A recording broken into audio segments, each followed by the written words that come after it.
Clip number 241۔ اس clip میں آپ قرآن پاک کی سورہ مائدہ کی آیت نمبر 26 سے لے کر 29 تک کی تلاوت، ترجمہ اور تفسیر قرآن صراط الجنان سماعت فرمائیں گے۔ بسم اللہ الرحمن الرحیم۔ ترجمہ: اللہ کے نام سے شروع جو نہایت مہربان رحمت والا ہے۔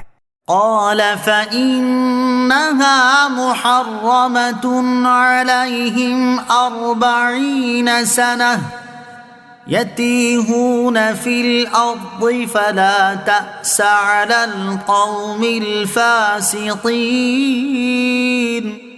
ترجمہ: اللہ نے فرمایا پس 40 سال تک وہ زمین ان پر حرام ہے، یہ زمین میں بھٹکتے پھریں گے، تو اے موسیٰ تم اس نافرمان قوم پر افسردہ نہ ہو۔ فَإِنَّهَا مُحَرَّمَةٌ عَلَيْهِمْ 40 سَنَةً، پس 40 سال تک وہ زمین ان پر حرام ہے۔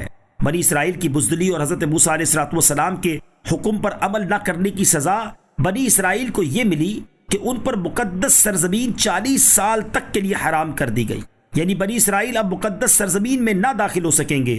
وہ زمین جس میں یہ لوگ بھٹکتے پھرے تقریباً 27 میل تھی اور قوم کئی لاکھ افراد پر مشتمل تھی۔ وہ سب اپنے سامان لیے تمام دن چلتے تھے، جب شام ہوتی تو اپنے کو وہی پاتے جہاں سے چلے تھے۔ یہ ان پر سزا تھی، سوائے حضرت موسیٰ، حضرت ہارون، حضرت یوشع اور حضرت کالب علیہ السلام کے، ان پر اللہ تعالیٰ نے آسانی فرمائی اور ان کی مدد فرمائی، جیسا کہ حضرت ابراہیم علیہ السلام کے لیے آگ کو سرد اور سلامتی والا بنایا، اور اتنی بڑی جماعت عظیمہ کا اتنے چھوٹے حصے زمین میں 40 برس آوارہ و حیران پھرنا اور کسی کا وہاں سے نکل نہ سکنا خلاف عادات میں سے ہے۔ جب بنی اسرائیل نے اس جنگل میں حضرت موسیٰ علیہ السلام سے کھانے پینے وغیرہ ضروریات اور تکالیف کی شکایت کی، تو اللہ تعالیٰ نے حضرت موسیٰ علیہ السلام کی دعا سے ان کو آسمانی غذا من و سلوہ عطا فرمایا، اور لباس خود ان کے بدن پر پیدا ہو گیا جو جسم کے ساتھ بڑھتا تھا، اور ایک سفید پتھر کوہ طور کا عنایت کیا کہ جب رخت سفر اتارتے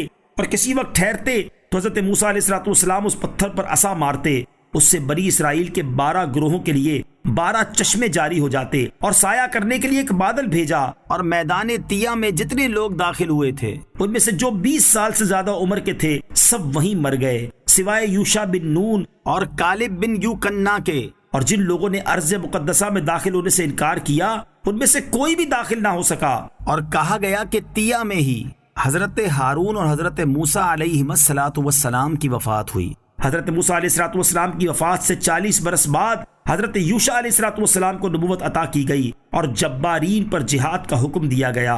آپ علیہ السلام باقی ماندہ بنی اسرائیل کو ساتھ لے کر گئے اور جبارین پر جہاد کیا۔ وَاتْلُ عَلَيْهِمْ نَبَأَ ابْنَيْ آدَمَ بِالْحَقِّ إِذْ قَرَّبَا قُرْبَانًا فَتُقُبِّلَ مِنْ أَحَدِهِمَا وَلَمْ يُتَقَبَّلْ مِنَ الْآخَرِ قَالَ لَأَقْتُلَنَّكَ قال انما يتقبل الله من المتقين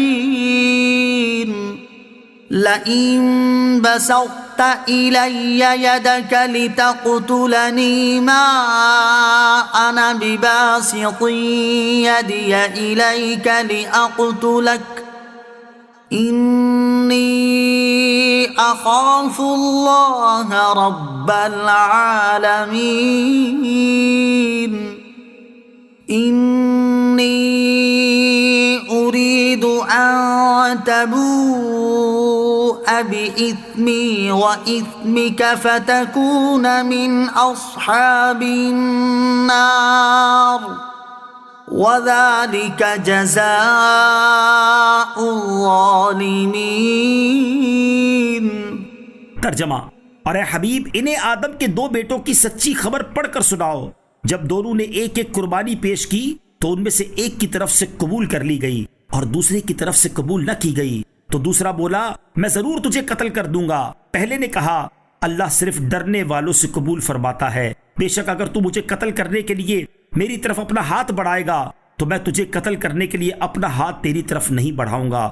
میں اللہ سے ڈرتا ہوں جو سارے جہانوں کا مالک ہے، میں تو یہ چاہتا ہوں کہ میرا اور تیرا گناہ دونوں تیرے اوپر ہی پڑ جائیں، تو تو دوزخی ہو جائے، اور ظلم کرنے والوں کی یہی سزا ہے۔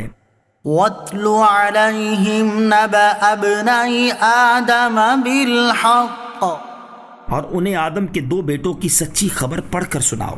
حضرت آدم علیہ الصلوۃ والسلام کے ان 2 بیٹوں کا نام حابیل اور قابیل تھا۔ اس واقعے کو سنانے سے مقصد یہ ہے کہ حسد کی برائی معلوم ہو، اور سرکار دو عالم صلی اللہ تعالی علیہ وسلم سے حسد کرنے والوں کو اس سے سبق حاصل کرنے کا موقع